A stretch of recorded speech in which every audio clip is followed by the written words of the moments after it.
Hello, welcome to Quackalope. Thank you for being here. Today is the first time in, 15, 16 weeks or so that we're doing a Shelf or Sell episode on my own, which means Shira's going to have to make it up to me at some point down the road. We both we both tested positive this week, but she's been knocked off her feet a little bit harder than I have been. So, today we're digging into prototypes, and as a backup for the future, I also have a list of solo games that are either coming or going as well. So, with that being said, let's talk about one of the problems that we have as content creators that I guess the rest of the world doesn't really struggle with, but I still think this will be an interesting video to talk about the prototypes that we don't really need to keep on hand anymore versus the ones that I'm still playing or holding out hope for, etc. and so forth. So, by the nature of the work we do, we get an influx of prototypes in to demo, playtest, do coverage on, be the first to show off gameplay. And if you watched our vlog taking a look last week at our own personal gaming space, you saw a back wall filled to the brim with stacks of prototypes. We need to make a determination between what games we're keeping, what games we're mailing on for other people to take a look at, what games we're sharing with our community, and ultimately, when it comes down to it, what games we are and are not going to continue playing, especially and or until the final copy comes in. Because there are some prototypes that I want to hold on to for additional coverage, to refeature on the channel, to continue playtesting, or because we just freaking enjoy them. But there's a lot that after we're finished with them, they just don't do anything. So my solution is going to be twofold. First off, I'm going to start being a little bit more stringent about reaching out and calling and just not keeping on a lot of prototypes that we're not playing consistently. And I'm going to do that in two ways. Finding other content creators or smaller channels to share and send those prototypes to. And then also, in our Patreon community, we have some people who've been supporting us at an insane amount. And so some of these I might send on for people to give a test to, right? As long as, of course, I have all the permissions and approvals needed. Because I think it could be cool for some people to check out and play some games before they actually get into other people's hands. With that being said, let's start breaking down what exactly we have here in the Shelf or Sell episode. And we always have a middle game. So 5 of these are leaving, 5 of these are staying. And the middle game this week is going to be ISS Vanguard. Not because it's not amazing, not because it needs to be on the chopping block, but largely and preeminently because we have a copy here that we've been waiting or still deciding if we want to do additional coverage of.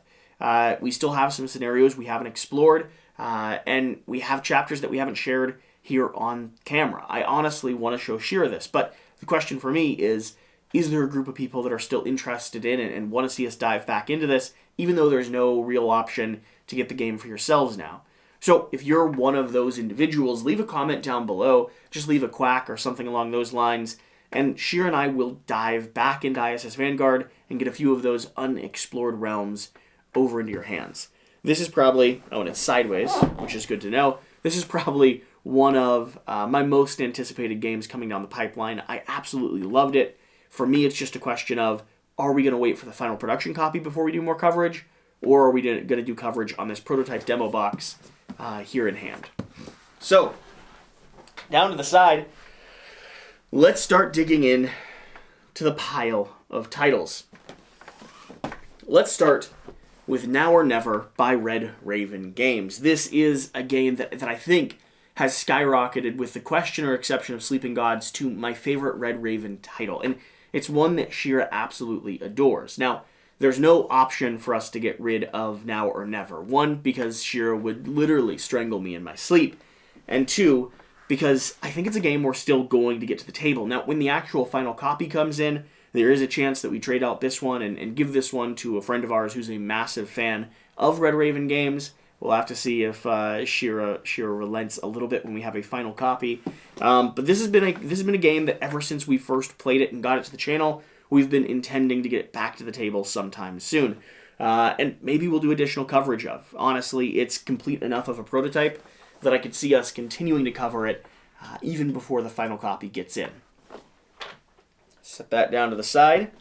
And let's talk about 7th Continent This is going to be the 7th Citadel. Now, I have had this prototype for a while. We never did coverage on the 7th Citadel. We didn't get sent a prototype for it, but I picked up one just to go ahead and playtest and explore the 7th Citadel. And at this point, I need to decide if I'm going to keep or get rid of this. For now, I'm still holding on to it, with the exception of the caveat that I really need to play it and go ahead and do some coverage, or just play it myself to see if it's a game that matches up with me. 7th Continent is amazing, but it's not a game I find myself getting to the table very often. That being said, I have been playing solo games more and more recently, and that's where I like the 7th Continent the most.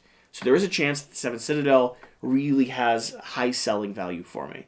So I have a prototype copy here. We need to either bring coverage, get it played, and then decide where else this is going to go on to.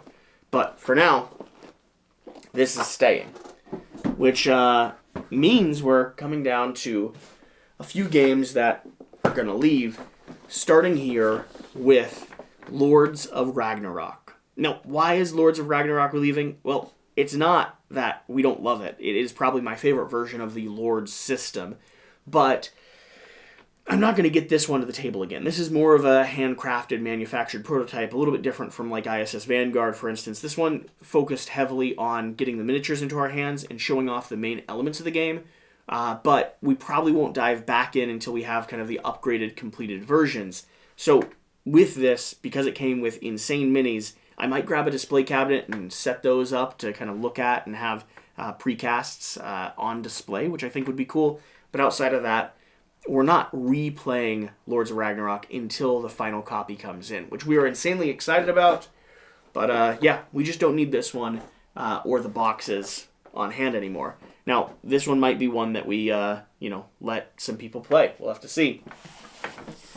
Townsfolk Tussle. And I know this looks like a completed game box because it nearly is, but this is the prototype version. This is the early version, the sneak peek edition, which came with standees, came with a bunch of cards, but it's not the final version of the game, and I have the final version of the game now. So I have to decide, am I keeping the early version of Townsfolk Tussle, or am I going to send this on to someone, let them enjoy it, because it is a fully functional game, and play the actual final copy.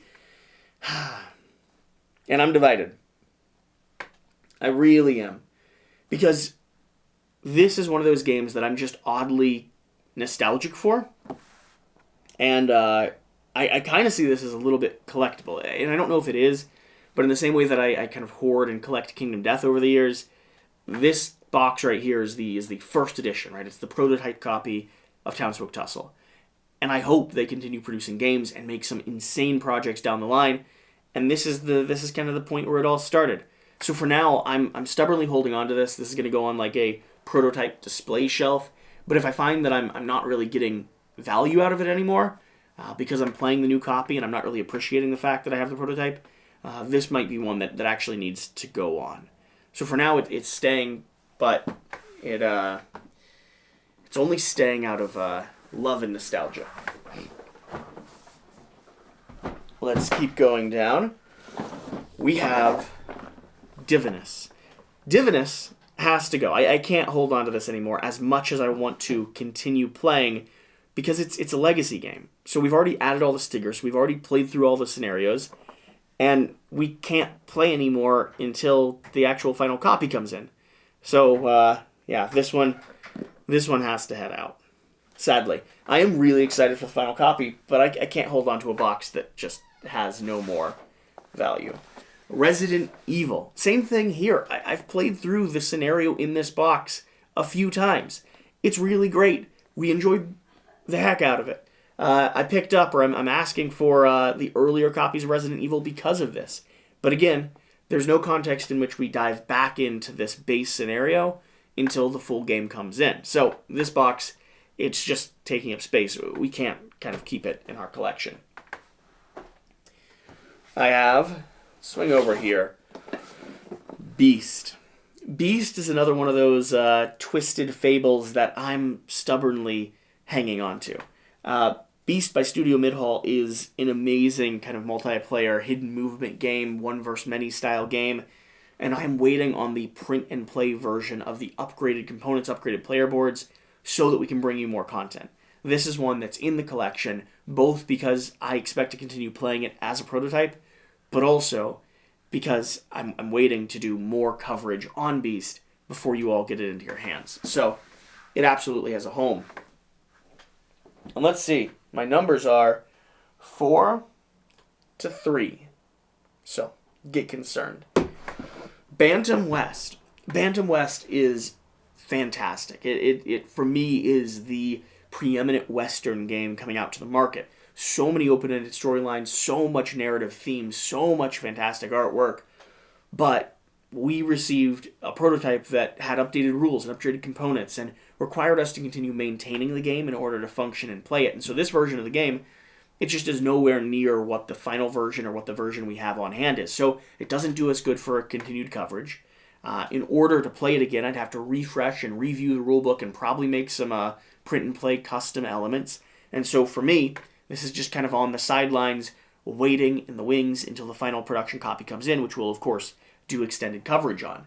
Bantam West is amazing, but I don't need to hold on to the game box anymore. I just don't. So we're going to say goodbye. And it comes down to 2 boxes left. We have Fractal, Beyond the Void. Fractal is a really remarkable 4X game. I enjoyed playing it, and I cannot wait to see the final version. But this version was hard enough to get up and running to the table that I'm going to wait for the refined rulebook and the refined copy before we dive back in. I was really glad we got a chance to show it off and do a gameplay and do a full review over on Board Game Co's channel. But yeah, I don't need the review copy in my hands anymore. We're going to find someone else that'll give this some love and attention. Maybe some people that like to play 4X games. And we're going to set this off to the side. And then we have The Stuff of Legend, a book and a game series that Shira and I have both absolutely fallen in love with after reading through the comics and playing this multiple times. This is one we're holding on to, both because the minis are awesome and the gameplay is fun and unique. It functions really well at 2 players, but also because, again, it's just that piece of me that is a bit nostalgic for, or a bit reminiscent of the collectible nature of some of these products, right? And this is full of really great little resin minis and unique custom artwork, and it's from a series that we both admire. So for now, this is going to go on the shelf as oh, look what we have for the foreseeable future. So there we are, 10 prototypes, high or low. That's the only evidence of being infected that you'll see is a little cough on camera. It's because we don't cut or edit these shelf or sell videos. So thank you for watching. Thank you for being here. Let me know, what prototypes would you hold on to? What prototypes do you desperately want to play, even given the context that they are full of goofs and hand-cut pieces of paper and rules corrections and errors? And is there anything that we're holding on to that I'm keeping that you don't think actually deserves a spot on the shelf? I mean, some of these are there because I see them as unique and nostalgic and collectible, but I don't know if they really are. So I have to determine what my limit is and what my bandwidth is for games that fit into that niche or that genre. Either way, thank you for watching. Thank you for being here. Whatever the case, whatever you do, remember to do the important thing. Get out and play some games. Well, preferably stay home and rest, and then get out and play some games. We'll see you next time. Thank you.